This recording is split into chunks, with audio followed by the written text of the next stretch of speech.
hindi ho enough na tayo ay magkaroon lang ng disiplina. No?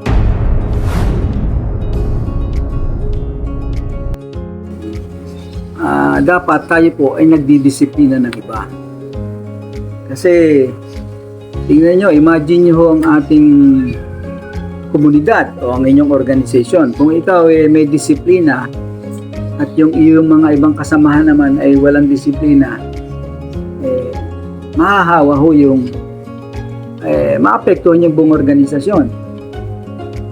Hindi ho tayo po pwedeng mag-succeed na tayo lang may sariling disiplina. Dapat instrumento tayo ng pagdidisiplina ng iba. Now, I would like to discuss to you these three important principles of discipline that I have written in my books. No? Sabi ko nga dito, all of us have lapses of discipline. Lahat tayo may pagkukulang o nagkakaroon ng pagkukulang sa disiplina. Kahit disiplinado ka pa niya, pwede kang magkaroon ng lapses. Kaya nga napakahalaga na tayo po ay dapat maging instrumento ng discipline to one another. No? Kaya nga kung hindi natin alam ang disiplina, pati yung mga details ng disiplina yan, hindi natin malalaman kung paano tayo magiging instrumento. Diba? So, yun nga sabi ko, all of us have lapses of discipline. Ang pangalawa dito, we are partly to be blamed for the indiscipline of others. Hindi mo po pwedeng sabihin, yan, taong yan, walang disiplina. We are partly to be blamed. Una, hindi natin ginawa yung tungkulin natin at disiplinahin siya. Diba? So, isa yun sa na lapses din natin. Kaya nga napakahalaga na tayo ay nagdidisiplina. Ang pangatlong principle, yung sinasabi ko nga, discipline is not permanent. It's never permanent. Pwedeng disiplinado ko ngayon, bukas pwedeng hindi na. Diba? Kasi nga, dynamic ang environment natin. Dynamic yan. We are subject to daily temptations, right? Daily trials, difficulties, which, challenges our discipline individually and organizationally. Kaya napakahalaga na tayo po ay matuto, hindi lang dapat alam yung details of discipline, no? Na diniscuss ko na dun sa una kong video, na diniscuss ko na rin dun sa unang libro kong Discipline for Everyday Living. Ngayon naman, i-discuss natin how to discipline, to be an instrument of discipline to others. Isa po sa napakahirap na gawain yan. At sa pangalan natin, kaya napakahalaga pagka natutunan po natin paano magdisiplina ng iba, magkakaroon po tayo ng kultura ng disiplina sa ating mga organisasyon, sa ating lipunan, sa ating bansa. Kung saan, pag sinabi natin culture of discipline, there is a common saying, a common doing, a shared feeling, a shared belief, even a shared object on discipline. So sa ngayon, wala ho tayo niyan. Ang mga mauunlad na bansa gaya ng China, South Korea, Japan, Singapore, etc. Lahat po sila mayroong kultura ng disiplina.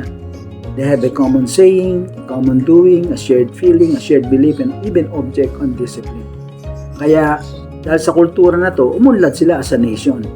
Sa atin wala ho tayo niyan. Bukod sa yung individual discipline natin is palyado na, wala pa tayong organizational discipline. Wala pa tayong culture of discipline na sinasabi natin na even President Marcos said, discipline is our salvation as a nation, the key to our future greatness. Kaya dito sa pagkakataon nito, sa topic natin ngayon, ay didiscuss ko itong how to discipline, the best ways to discipline. Ano po ba yung best ways na yan? Yan yung tinatawag natin meron. Pag tayo nag-disiplina kasi kailangan meron, hindi isang way lang, no? Sa ngayon, nakikita akong way natin ng pagdidisiplina, yun lang. Tatakutin, di ba? Tatakutin. No? Pupuwersahin. No? Yan ang mga style natin ng pagdidisiplina eh. Ngayon, ang pagdidisiplina, sabi ko nga, merong tinatawag nating behavioral approach, merong environmental approach, merong systems approach, at merong technological approach. Apat yan. Yan yung tinatawag kong best ways to discipline. Ang mga maunlad na bansa, Lahat sila umunlad because of this best discipline principle na to. Kaya lang, hindi na naisulat sa isang doktrina kagaya ng nagawa natin ngayon na naisulat natin sa isang libro. No? Para malaman, magamit at magamit ng sino mang hindi aware, conscious about this best thing na to. Now, ano ba tong best discipline principle na to? For example, pag nagdi-discipline na tayo, dapat mayroong behavioral approach. Ibig sabihin ng behavioral approach, yung tao sa tao. No? Kunyari, papangaralan mo, iti-train mo, di ba? O isusupervise mo. Yan ang tinatawag kong behavioral approach sa discipline. Kung ba saan, tao sa tao, behavior to behavior. Nakuha nyo? So, may mga, pag hindi mo ginawa yan, may hirapan madisiplina yun kasi hindi niya maano walang nagtuturo sa kanya. Walang nagsusupervise sa kanya. So, chances, makaka-violate siya ng discipline problem. Now, ang susunod na way ng pagdidisiplina, tinatawag ko environmental way or approach. Kung saan, kahit nabigyan mo ng behavioral approach yan, turuan mo, i-train mo, whatever, no? Pero hindi mo naman ginagalaw yung environment. May problema sa environment. So, eventually, bumabalik siya dun sa problema niya ng disiplina. Like, for example, bibigyan kita ng isang example, yung squatter area, no? Sa squatter area, kahit na anong gawin mong turo dyan, na huwag magtapon, etc., ng basura sa ilog, etc. Hindi yan talaga, maybe sa umpisa, pero susunod, hindi na uli. Bakit? Kasi yung environment hindi conducive. Una, walang tapunan ng basura.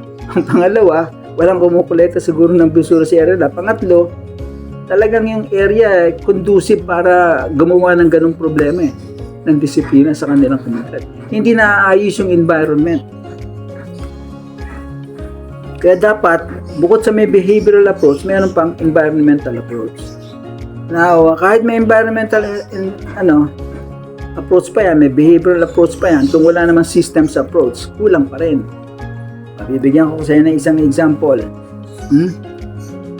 Siguro nakita niyo yung mga pila-pila. Di ba? Napakahaba ng pila.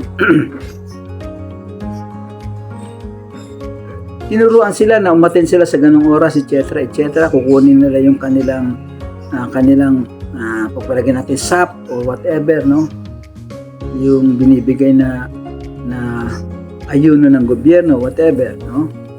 At inayos natin yung environment, dito sila kukuha, etc. Pero wala namang sistema, 1 kilometro yung haba.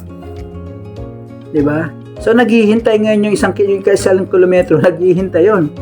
Baka siguro, the next day na makakatapos yun. Kung may sistema tayo, maybe we could have broken the lines into 3 sections. So, it will take maybe first section for this day, second section will be for the second day, the third section will be on the third day. So, hindi siya mahihirapan. Walang hindi magkakagulo, hindi magkakaroon ng bayaran, hindi magkakaroon ng away, whatever. Walang discipline problem. So, inayos mo na yung environment, pero wala pa rin yung system. Wala rin. Hindi rin magsasucceed. So, for example, also, yung susunod naman, yung technological approach. Sabi ko nga sa inyo, kahit na pag walang technology, ano ba yung mga technology sinasabi natin? Microphone. Diba? Where you announce some announcements, di ba? Technologies like, for example, electric fan. Diba? Kaya pala yung mga tao doon, sabog-sabog na yung mga pila nila and everything kasi init, walang liman, etc. Kaya pala hindi maunawa niya nasa likod, hindi marinig yung sinasabi na nasa harapan, wala man lang mic. Walang technology involved. Diba? Walang computer, hindi naka-computerize yung mga name na dapat nakikita na lang sa computer yon, ginugoogle na lang nila, nakikita na nila yung pangalan nila, etc. These are things that aids the discipline of people in the organization. Kaya yung mga maunlad na bansa, meron sila ng 4 na yan. Tayo wala. Behavioral approach nga ang ginagawa, mali pa Ano ginagawa? Tinatakot, sinisigawan. Diba? Etc. etc. Kaya talagang ang discipline problem sa mga activities natin, sa mga activities ng komunidad natin, ng barangay, ng everything, talagang sira. hindi siya magiging maayos. At ang mangyayari niyan, galit ang mangyayari sa mga tao. Diba? Yung iba, hindi na-attend yung kanilang needs. Diba? Yung iba, dumodoble naman na nakukuha, whatever. Ganyan ang ano eh.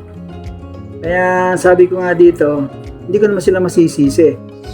Kasi hindi naman nila alam eh. Diba? Anything na hindi mo alam, hindi mo kayang gawin. Hindi mo alam eh. Diba? That's the very reason why I'm here. I'm telling you this way, how to discipline. This way, the best ways.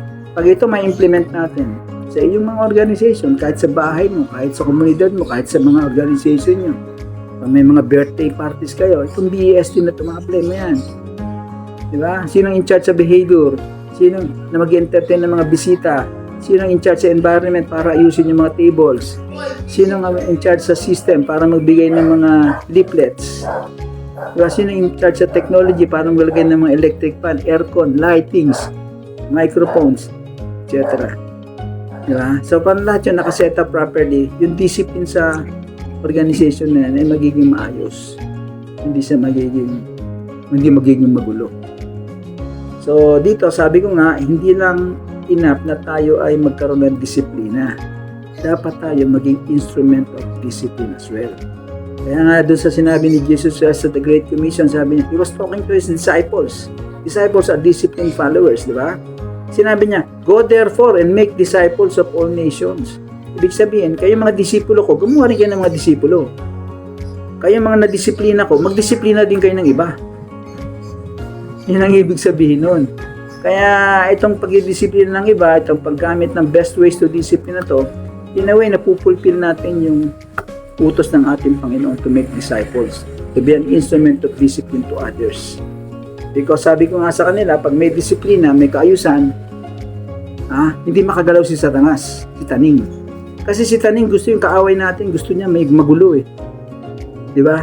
Pag magulo sa isang komunidad, sa isang organization, andyan yung away, andyan yung lamangan, andyan yung nakawan, whatever. Di ba? Kaya nga sabi doon sa John 10:10, the thief comes to steal, to kill, and to destroy. Diba? Pag may disiplina, pag walang disiplina, yung thief, yung magnanakaw, can easily steal. Diba? They can easily kill. They can easily destroy. Kasi walang disiplina, walang order. May chaos. That is an opportunity for the enemy to attack. Now, sabi naman ni Jesus Christ, I came that you may have life, life to the fullest. Ano yung life na yon? Sabi ko nga sa kanila, discipline is the foundation of life. Without discipline, there is no life. That's why when Jesus Christ said, I came that you may have life, sabi niya, I came that you may have discipline. Yan ang sabi niya doon. I came that you may have discipline. I came that you may have life to the fullest, discipline to the fullest, discipline the temporal life and discipline for our eternal life. Okay? Thank you.